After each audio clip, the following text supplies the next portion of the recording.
Saudara masyarakat di Desa Gugajah, Komplek PT Mesara Agung melaksanakan puasa Asyura 10 Muharram yang jatuh pada tanggal 28 Juli 2023. Ya, dalam memperingati hari ini, masyarakat bergotong royong memasak bubur Asyura dan mempersiapkan buka puasa bersama.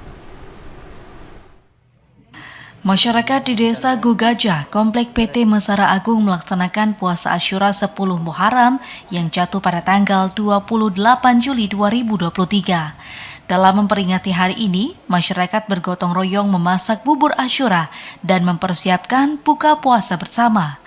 Memasak bubur Asyura pada hari Asyura sudah menjadi tradisi turun-temurun yang terus melekat dengan masyarakat Aceh. Menu ini akan menjadi menu utama berbuka puasa setiap 10 Muharram. Persiapan memasak bubur Asyura ini biasa dilakukan setelah sholat zuhur dan memakan waktu yang cukup lama untuk proses pematangannya. Yang membedakan bubur Asyura ini dengan yang lain adalah isinya yang lebih lengkap dengan segala aneka ragam kacang dan umbi-umbian. Mulai dari jagung, kedelai, ketela, pisang, kacang hijau, dan beberapa topping lainnya. Tradisi memasak bubur Asyura tentu bukan perihal yang wajib dalam agama Islam.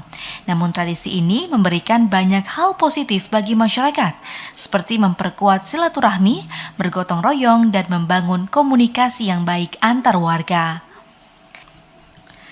Dari Aceh Besar, Khalid Fikriyadi, TVRI melaporkan.